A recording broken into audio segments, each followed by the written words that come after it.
ഇന്ന് ഞാൻ വന്നിട്ട് കുറച്ച് ദിവസമായി കൊണ്ടിട്ട് അമ്മച്ചി ഇപ്പം എനിക്ക് ഉള്ളി പൊളിക്കാനും കാര്യങ്ങളൊക്കെ ആയിട്ട് തന്നു തുടങ്ങുന്നുണ്ട്. അല്ലെങ്കിൽ വന്നു കഴിഞ്ഞാൽ പണിയൊന്നും എടുപ്പിക്കില്ല. ഇപ്പോൾ വന്നിട്ട് 2-3 ദിവസം ആയല്ലോ, ഇനി നീ എടുത്തോ എന്നുള്ള രീതിയിൽ കുറച്ച് ഉള്ളി പൊളിക്കാനും പണിയൊക്കെ എടുത്തോ എന്നുള്ള രീതിയിൽ ഒരു പണിയൊക്കെ ഇട്ട് തരുന്നുണ്ട്. അപ്പോൾ അത് കഴിഞ്ഞിട്ട് ഞാൻ പോയി പാത്രം കഴുകാനുള്ളത് ക്യാമറയൊക്കെ സെറ്റ് ചെയ്ത് വന്നപ്പോഴേക്കും ഞാൻ അവിടെ കഴുകി വെച്ച പാത്രമാണെന്ന് ഓർത്തിട്ട് അമ്മച്ചി ആ പാത്രം എടുത്ത് അതിൻ്റെ മേളിലേക്ക് തന്നെ വെച്ചിട്ടുണ്ടായിരുന്നു. അത് വേറൊന്നും എടുത്ത പാത്രമൊന്നുമല്ല, നമ്മൾ ആ ഉള്ളിത്തൊണ്ട് കൊണ്ടുപോയി കളയാനെടുത്ത പാത്രം. അപ്പോൾ അതിൻ്റെ സൈഡിൽ ഉള്ളിത്തൊണ്ടിൻ്റെ ചെറിയൊരു ഇതിരിപ്പുണ്ടായിരുന്നു. അപ്പോൾ ബാക്കിയെല്ലാം എന്താ സൈഡിലിരുന്ന് വെച്ചാൽ സാധനങ്ങളൊക്കെ ഞാൻ ഫ്രിഡ്ജിലേക്ക് കൊണ്ടുപോയി വെച്ചിട്ട് ഞാൻ അവിടെ കറി വെക്കാനായിട്ട്, ചാളക്കറി വെക്കാനായിട്ടുള്ള ധൃതിയിലായിരുന്നു. കാര്യം അതൊക്കെ വെച്ചിട്ട് വേണം ഇനി അച്ഛ വരുന്നതിന് മുമ്പ് ചോറ് കൊടുക്കാനായിട്ട്. മീൻസ് അച്ഛ വരുന്നതിന് മുന്നേ വെച്ചിട്ട് വേണം ചോറ് കൊടുക്കാനായിട്ട്.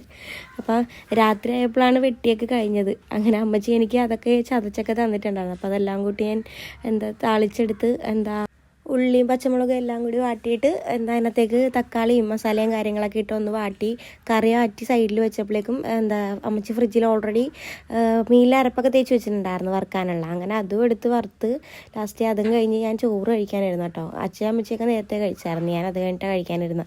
അങ്ങനെ കുറേ വറുത്ത മീനും കുറേ മീൻകറിയും മാങ്ങാച്ചാറൊക്കെ കൂട്ടി ഞാൻ ഫുഡ് കഴിച്ചിട്ടോ. എനിക്കെന്തോ ചാള കഴിക്കുമ്പോൾ ഒരു പ്രത്യേക സന്തോഷമാണ് കേട്ടോ. ചാള മത്തി ആ സാധനം കഴിക്കുമ്പോൾ ഒരു പ്രത്യേക സന്തോഷമാണ്.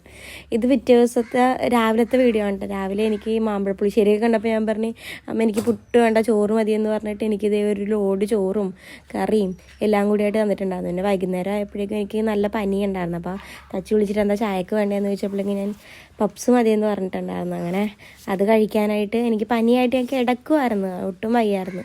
എന്താ പറ്റണമെന്ന് അറിയില്ല. ഇപ്പോൾ ഈയിടെയായിട്ട് ഇങ്ങനെ പനിയൊക്കെ വന്ന് മാറിപ്പോകുന്നുണ്ട്.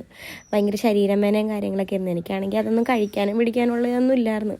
പിന്നെ ഞാൻ മേടിച്ചുകൊണ്ട് വന്നതല്ലേ എന്ന് ഓർത്തിട്ട് പിന്നെ ഒരു കൊതി ഇല്ലാണ്ടില്ല, എന്നാലും എനിക്ക് വയ്യ കഴിക്കാനായിട്ട്. അങ്ങനെ ഞാൻ അവിടെ ഇരുന്ന് ആ ചായയൊക്കെ കുടിച്ചിട്ട് എനിക്ക് ആ കട്ട്ലേറ്റൊന്നും എടുത്തിട്ട് വായിൽ വെച്ചിട്ട് കഴിക്കാനോ കടിക്കാനോ ഒന്നിനും പറ്റില്ല. ഭയങ്കര ക്ഷീണവും ആ പനിയുടെ ഇതൊക്കെ വന്നിട്ട് കണ്ണൊക്കെ പൊള്ളി ഭയങ്കര ഒരുമാതിരി ആയിരിക്കുമായിരുന്നു.